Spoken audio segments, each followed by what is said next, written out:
Welcome back. Today we journey into an Arctic nightmare of ice and silence. They were a ghost fleet for nearly 170 years, a legend of ambition, madness, and a desperate march into oblivion. Now we find their frozen tombs. Chapter 1. The Pride of the Empire. Our story begins not in the desolate ice, but in the bustling heart of an empire at its peak. It is the spring of 1845, and London is a city brimming with confidence, a global hub of industry, science, and naval might. The British Admiralty, having secured its dominance over the world's oceans, has turned its gaze to the last great terrestrial challenge, the charting of the Northwest Passage. This fabled sea route, a frozen labyrinth of islands and channels connecting the Atlantic to the Pacific across the top of the world, has been the obsession of explorers for 300 years. To finally conquer it would be a triumph of British will and technology, a final, definitive line drawn on the map of the world. To lead this grand endeavour, the Admiralty chooses a man who is the very embodiment of the British establishment, Captain Sir John Franklin. He is 59 years old, a veteran of the Napoleonic Wars and the Battle of Trafalgar, a man who has survived shipwrecks and walked across the Canadian Barrens. He is stout, kind-faced, and universally respected, if perhaps a little past his prime. He is a safe pair of hands, a symbol of the nation's steadfast character, and he is given the finest tools the Empire can provide. 2 ships, HMS Erebus and HMS Terror, are chosen for the expedition. These are not ordinary vessels. They are bomb ships, built with brutally thick hulls, designed to withstand the recoil of heavy mortars.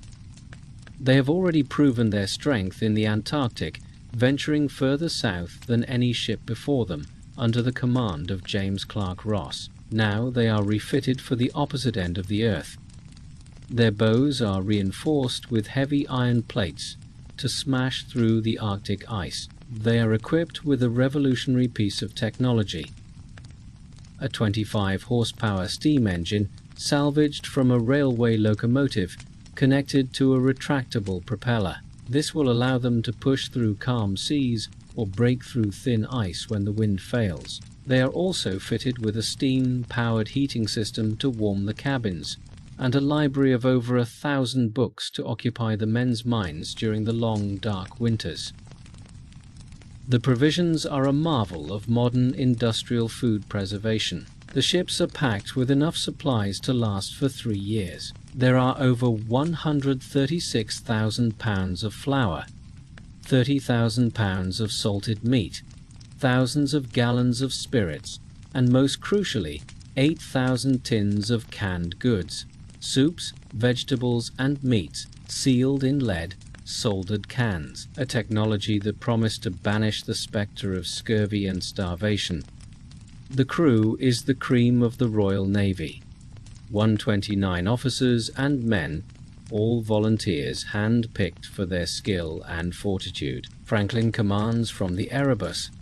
His second in command, Captain Francis Crozier, is the skipper of the Terror.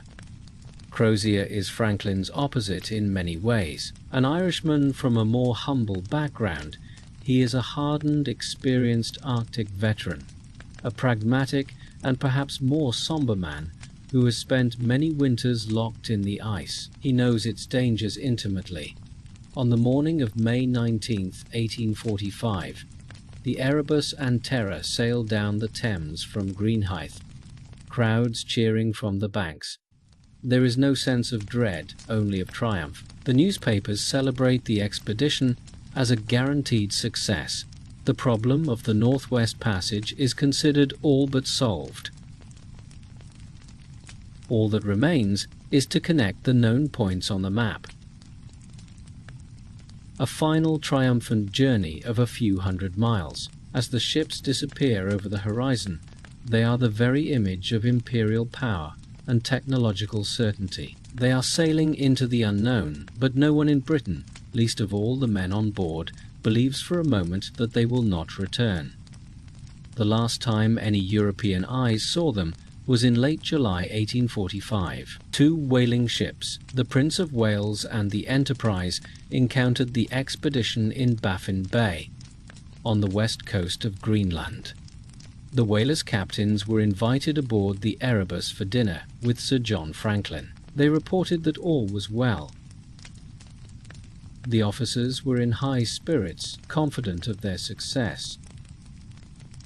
One of Franklin's officers joked that they would be dining with the whalers again in the same spot the following year.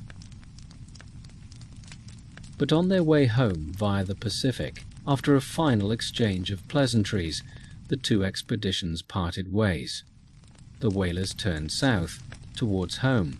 The Erebus and Terror turned west, towards Lancaster Sound, the gateway to the labyrinth of the Northwest Passage. They sailed into the ice and into a profound, impenetrable silence. Chapter 2. The Long, Anxious Silence. Zone year passed.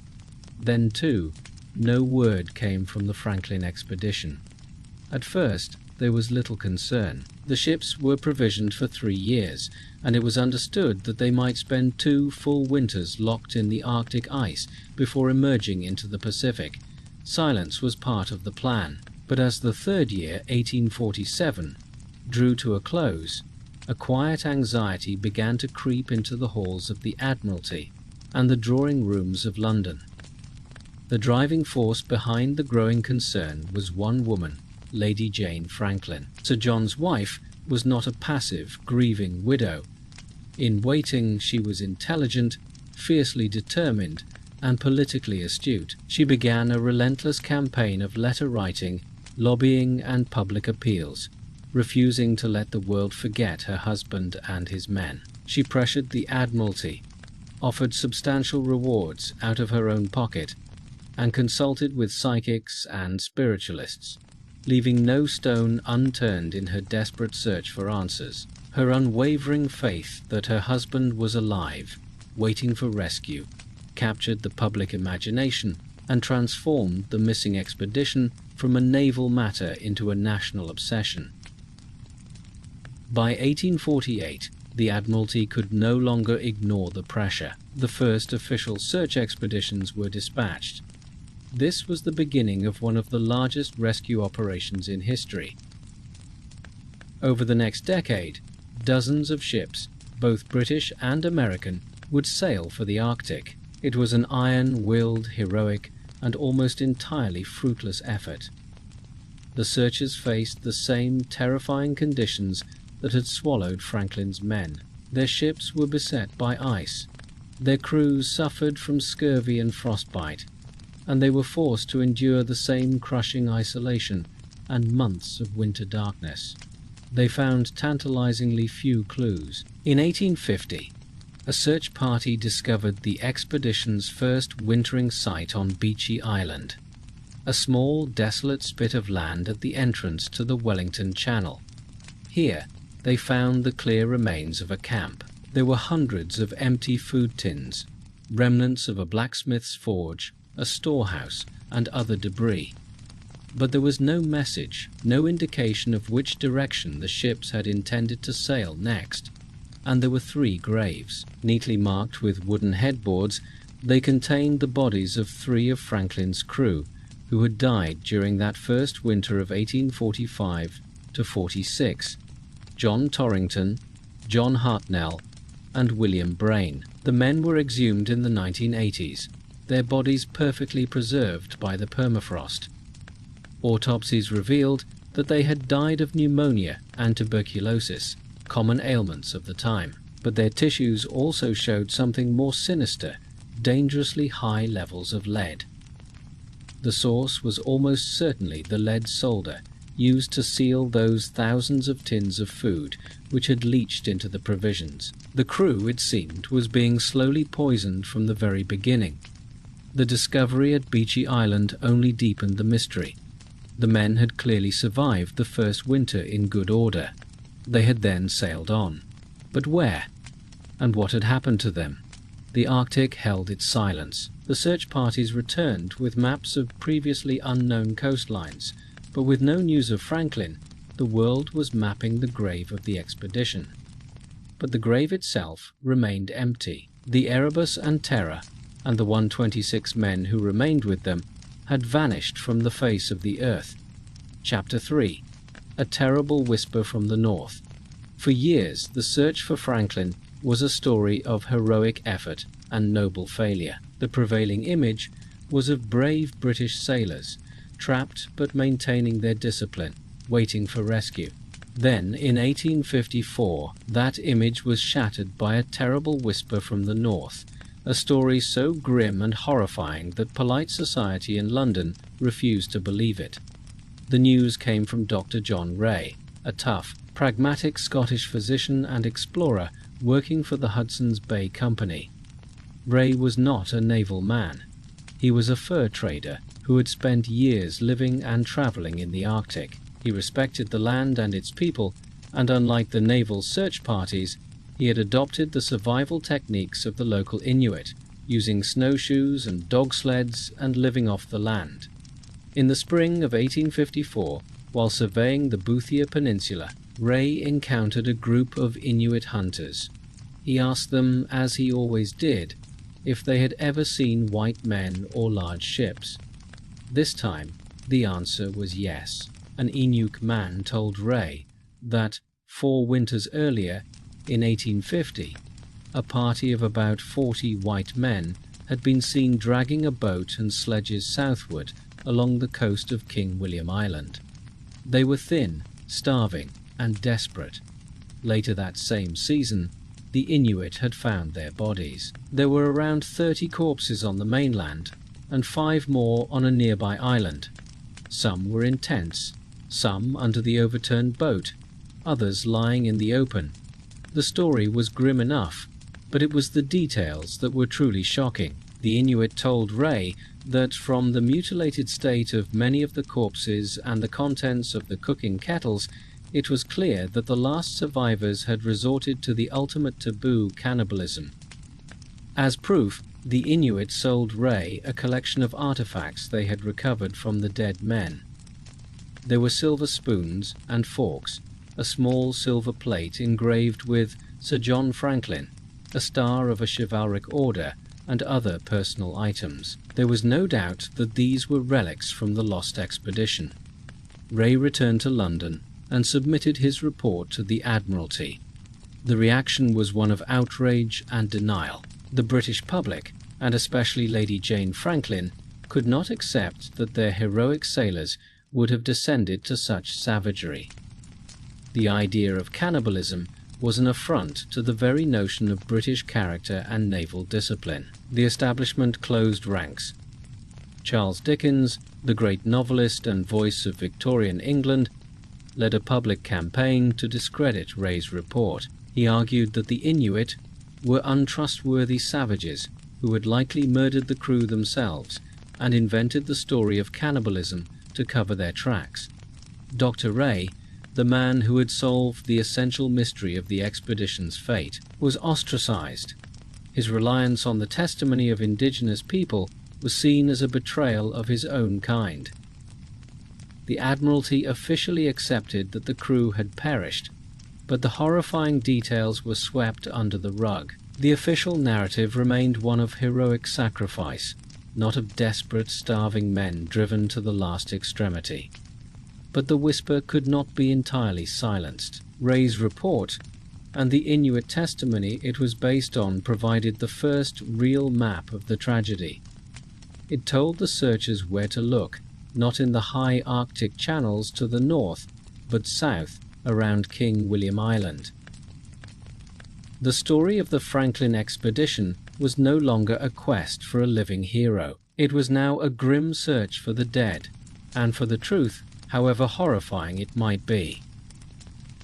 Chapter 4. The Note in the Cairn, armed with the terrible knowledge provided by John Ray and the Inuit. Lady Jane Franklin refused to give up. She funded one last private expedition. In 1857, she purchased a small steam yacht, the Fox, and placed it under the command of Captain Francis Leopold McClintock, another experienced Arctic searcher. His mission was not one of rescue, but of discovery. He was to travel to King William Island and find definitive proof of the fate of her husband and his men. McClintock's expedition, which set out in the summer of 1857, was a model of efficiency and determination. Learning from Ray's success, he made extensive use of sledging parties, fanning out across the frozen landscape to search and to interview any Inuit they encountered. For 2 years they scoured the desolate coastlines. They found more relics, scraps of clothing, naval equipment, a piece of a sextant, and heard more stories from the Inuit that confirmed Ray's report. They spoke of 2 ships, one that had sunk in deep water, and another that had been forced ashore by the ice, and of the bodies of the white men who had died on their southward march. Then, in the spring of 1859, a sledging party led by Lieutenant William Hobson made the single most important discovery in the entire history of the Franklin search, at a place called Victory Point, on the northwest coast of King William Island. They found a large man-made stone cairn. Inside, protected within a metal cylinder, was a single sheet of paper. It was a standard Admiralty form left by expeditions to record their progress, and on it were 2 messages. The first message was written in a neat, confident hand around the margins of the form. It was dated May 28, 1847. It stated that the Erebus and Terror had wintered at Beechey Island in 1845–46, and had then sailed south and become beset in the ice on the 12th of September, 1846, at a position just northwest of King William Island. It was signed by an officer, and ended with the cheerful, confident words, "All well." But it was the second message that told the story of the disaster. Scrawled in a different, more hurried hand in the main body of the form was a second entry, dated almost a year later, the 25th of April, 1848. It was a message of utter desperation. It stated that the ships Erebus and Terror had been trapped in the ice for a year and a half. Sir John Franklin had died on the 11th of June, 1847, just 2 weeks after the first optimistic message had been written. The total loss of life to that date was 9 officers and 15 men. The remaining 105 survivors, under the command of Captain Crozier, had deserted the ships on the 22nd of April, 1848, and then, the final, chilling sentence, they intended to start on the morrow, the 26th of April, for Back's Fish River. This was it, the only written record ever found from the expedition itself. It was a Rosetta Stone of the disaster. It confirmed the timeline, the location, and the death of the commander, and it announced the beginning of the final desperate act, a death march south, a doomed attempt by 105 weakened, starving men to walk hundreds of miles to the nearest Hudson's Bay Company outpost. The area around Victory Point was a landscape of death. McClintock's men found skeletons scattered along the coast. They found a ship's boat mounted on a heavy sledge pointing south. Inside the boat was a shocking and pathetic sight. 2 skeletons, one of a young man, the other of a more senior officer. And with them, a bizarre collection of items that the men had chosen to drag with them across the ice. There were silk handkerchiefs, scented soap, silver forks, religious books, and slippers. It was a heartbreaking glimpse into the minds of men facing their end, clinging to the last vestiges of the civilized world they had left behind, even as they starved to death in the wilderness. The Victory Point note was the expedition's final written word. The rest of their story was written in the snow, in a trail of bones leading south into the great white silence. Chapter 5. A Legend Frozen in Time.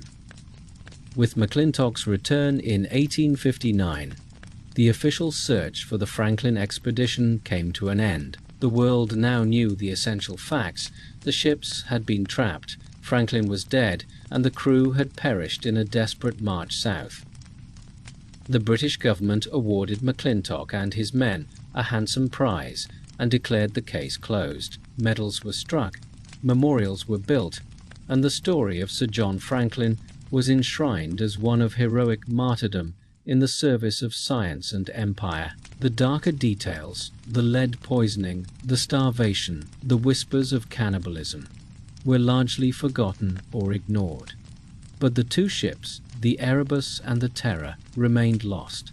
Their final resting places were the last great secret of the Franklin mystery. For over a century, the story passed from history into legend. It became a ghost story, a cautionary tale told by sailors and explorers. The ships were phantoms, their spectral outlines occasionally reported by whalers or Inuit hunters, but never confirmed. They were the Flying Dutchman of the Arctic. The search never entirely ceased. It was kept alive by a dedicated and often eccentric succession of Franklin enthusiasts, historians, and adventurers. They launched small private expeditions, pored over historical records, and collected Inuit testimony. They found more relics, a boot here, a skeleton there, a fragment of a scientific instrument. Each discovery added a tiny piece to the puzzle, but the central prize, the ships themselves, remained elusive. The story resonated through culture. It inspired poems, novels, and songs. It became a powerful symbol of humanity's struggle against the overwhelming forces of nature, a story of hubris and tragedy played out on a vast, indifferent stage. The mystery was, in a way, more powerful than the truth. The image of the two ships, perfectly preserved in the ice, waiting to be discovered, was an irresistible lure for the imagination. As the 20th century progressed, the search became more technologically advanced. Aircraft were used to survey the vast search areas, but the Arctic is a difficult and deceptive place. The shifting ice, the harsh weather, and the sheer scale of the region made finding two wooden ships in the trackless expanse of the sea a task akin to finding a needle in a haystack the size of a country. The key, as Dr. John Ray had demonstrated a century earlier, lay with the Inuit. Their oral traditions, passed down through generations, contained a rich and detailed memory of the disaster. They had stories of the two ships, of where they had been seen, and of the fate of the men. They knew the patterns of the sea ice, the currents, and the geography of the region in a way that no outsider could. But for a long time, this vital source of knowledge was overlooked by mainstream historians and searchers who placed their faith in written records and official naval charts. The ghosts of the Erebus and Terror remained undisturbed, locked in their icy graves, waiting for a new generation of searchers who would finally learn to listen to all the voices of the past. Chapter 6. Listening to the Ice. The modern search for the Franklin ships began in earnest in 2008, when the Canadian government, under the agency Parks Canada, launched a new, systematic effort to solve the nation's most enduring mystery. This was a search unlike any that had come before. It was a remarkable partnership, a marriage of the oldest knowledge of the Arctic with the most advanced technology of the 21st century. The technological arsenal was impressive. The search teams used state-of-the-art survey vessels equipped with powerful side-scan sonar systems. These devices are towed behind a ship and emit fans of acoustic energy, painting a detailed picture of the sea floor. They can reveal the unnatural angular shapes of man-made objects hidden in the silt and rock. The teams also deployed autonomous underwater vehicles, or AUVs, unmanned torpedo-shaped submarines that could be programmed to methodically scan vast grids of the ocean floor, even under the dangerous sea ice. But technology alone was not enough. The search area was immense, covering hundreds of square kilometers of the Arctic seabed. The key to narrowing the search, to knowing where to point these powerful electronic eyes, came from the patient work of listening to the past. The Parks Canada team made a concerted effort to gather and map the rich archive of Inuit oral history. A central figure in this effort was Louis Kamukak, an Inuit historian from the community of Joahaven on King William Island. For decades, Kamukak had dedicated his life to collecting the stories of his elders, stories that had been passed down through his family and community for generations. These were not vague legends, they were detailed, specific accounts. They told of a ship that had drifted south with the ice and sunk in a particular area, a place the Inuit called Umiak-Talik, the place of the boat. They told of another ship that had been crushed in the ice further north. They contained precise geographical details, descriptions of the ships, and accounts of the crew's final days.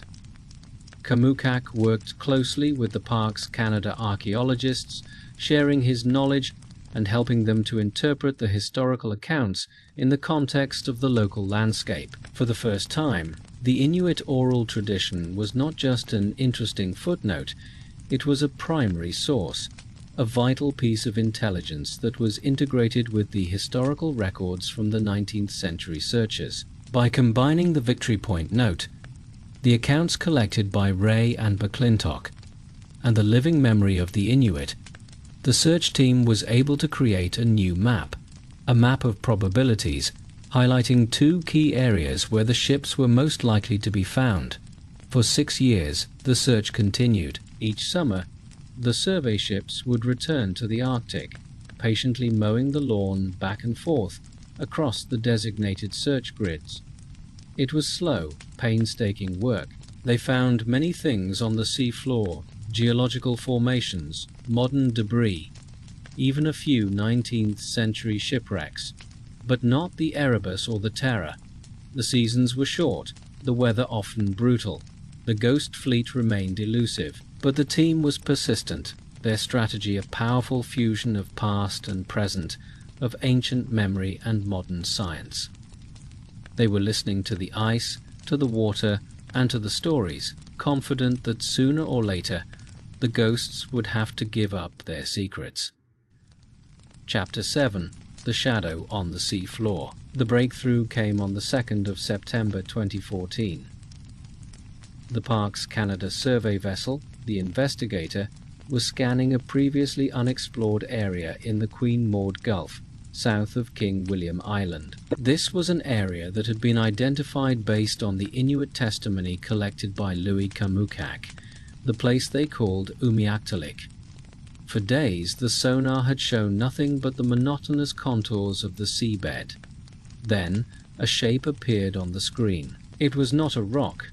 It was angular, man-made, and undeniably the outline of a ship. It was 11 meters down, resting upright on the seafloor. The team was ecstatic, but cautious. They deployed a remotely operated vehicle, or ROV, a small tethered submarine equipped with a high-definition camera, to get a closer look. The video feed that came back was breathtaking. As the ROV descended through the murky green water, the ghostly form of a 19th century vessel slowly materialized out of the gloom. It was sitting perfectly upright, as if it had just settled gently onto the bottom. The wooden decking was visible, as were the stumps of the masts. The team could clearly see the ship's bell, resting on the deck near the bow. As the ROV's camera zoomed in, they could read the name cast into the bronze, Airbus, and beneath it, the date, 1845. They had found it. After 169 years, one of the two ghost ships had been found. It was a moment of national and international celebration. The mystery that had captivated the world for generations was beginning to unravel. The discovery of HMS Erebus was a triumph of the combined strategy. It was found exactly where the Inuit stories had said a ship would be. The oral tradition, dismissed for so long, had been vindicated in the most dramatic way possible. The ship itself was a time capsule. The cold, dark, and relatively fresh water of the Arctic had preserved it in remarkable condition. While the upper decks had been scoured by the ice, the lower decks were largely intact, sealed in the silt. It was a submerged archaeological site of unparalleled importance. Over the subsequent years, Parks Canada's underwater archaeology team began the meticulous process of exploring and excavating the wreck. Divers, working in the frigid, near freezing water, carefully mapped the site and began to recover artifacts. They found the ship's bell, cannons still in their carriages, ceramic plates from the officers' mess, and personal items belonging to the crew. Each object was a tangible link to the lost men. Each one told a small part of the story. The location of the wreck, far to the south of where it was abandoned, confirmed that a small party of men must have remanned the Erebus at some point, attempting to sail her south, before she finally foundered and sank. The first ghost had given up its secrets, but its companion, the Terror, remained at large, her location still a mystery, her silence still unbroken. Chapter 8. The Terror in the Bay. The discovery of the Erebus had solved half the mystery, but it also created a new one. According to the Victory Point note, the Erebus and Terror had been abandoned together. So why was the Erebus found so far south? Alone, where was its companion ship, the Terror? The search continued, now focused on finding the second vessel. Once again, the key came not from a sonar screen, but from a human voice. In the summer of 2016, Sami Kogvik, an Inuit Canadian ranger and a member of the Joahavan community, was on a fishing trip with a friend as they crossed a wide, uncharted bay on the south coast of King William Island, a place the Inuit call Terror Bay. Kogvik remembered a story his grandfather had told him. Years ago, while hunting, he had seen a large mast sticking out of the ice in this very bay. Kogvik shared this story with the Arctic Research Foundation, a private group that was assisting Parks Canada with the search. The search team diverted their vessel, the Martin Bergman, to investigate Terror Bay. On the 3rd of September 2016, almost exactly 2 years after the discovery of the Erebus, they found it. Their sonar picked up the unmistakable shape of a 3-masted sailing ship resting in 24 meters of water. It was larger than the Erebus and in an even more astonishing state of preservation. The first ROV dive on HMS Terror was like a journey into another world. The ship was not just intact, it was pristine. It was sitting perfectly level on the seabed, its 3 masts still standing. Though broken by the ice, the bowsprit was still in place, its ornate carvings clearly visible.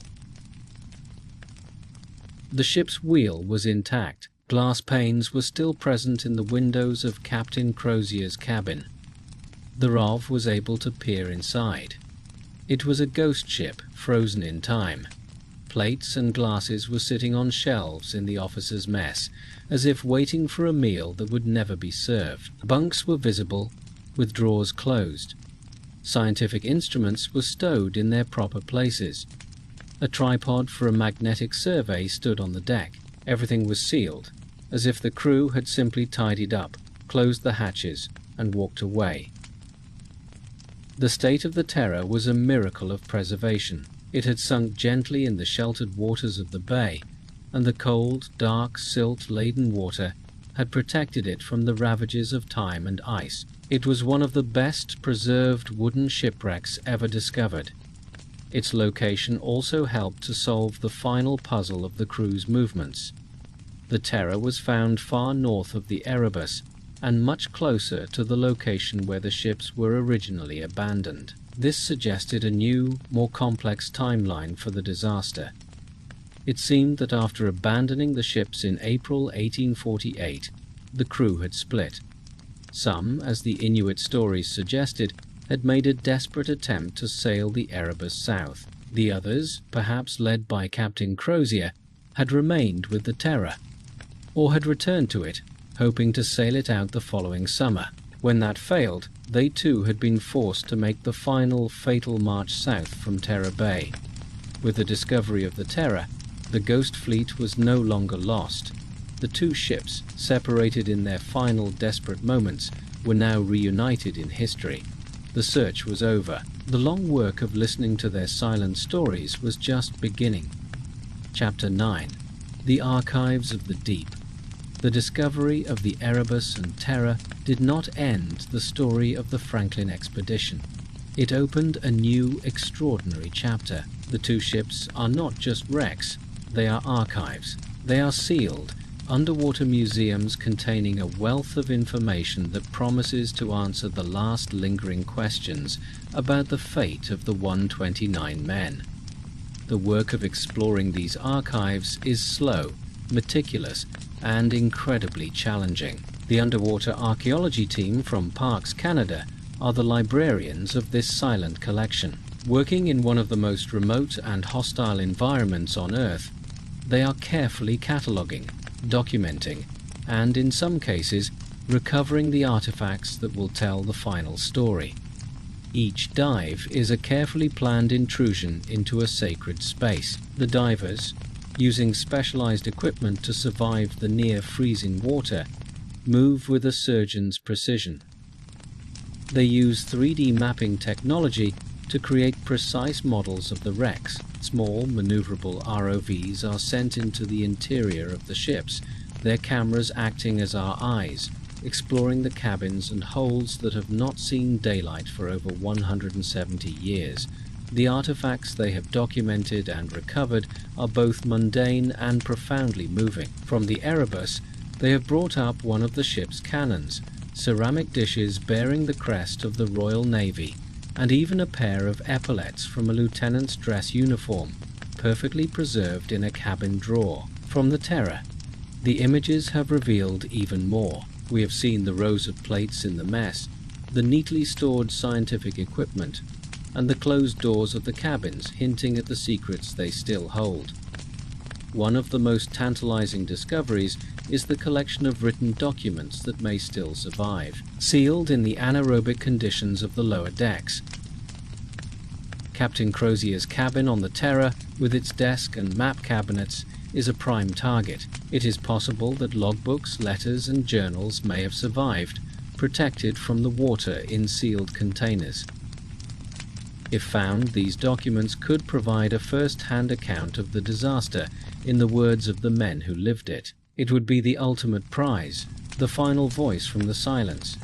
The archaeological evidence is already confirming and refining what we know. The location of the ships validates the accuracy of the Inuit oral histories. The artifacts speak to the discipline and order that the men tried to maintain even as their world fell apart. The ongoing analysis of the human remains found on land continues to build a picture of their final agonizing months, confirming the presence of lead poisoning, scurvy, and, yes, the grim evidence of cannibalism. The story is no longer one of simple heroism or abject failure. It is a far more complex and human tragedy. It is a story of incredible bravery and endurance, but also of flawed planning and technological overconfidence. It is a story of men pushed to the absolute limits of human survival, forced to make unimaginable choices in a vast, indifferent wilderness. The ghost fleet of the Franklin expedition has been found, but its story is still unfolding. One artifact, one image, one discovery at a time, as we slowly, respectfully, read the silent archives of the deep conclusion, the weight of silence. We leave the ghost fleet where it rests, in the cold, quiet darkness at the bottom of the Arctic Sea. The Erebus and the Terror are no longer phantoms of legend. They are real, tangible places, their timbers saturated with the weight of their story. Their discovery is a triumph of modern science and a powerful lesson in the importance of listening to the quiet, persistent voices of the past. The story of the Franklin expedition is a story that resonates with a particular haunting chill.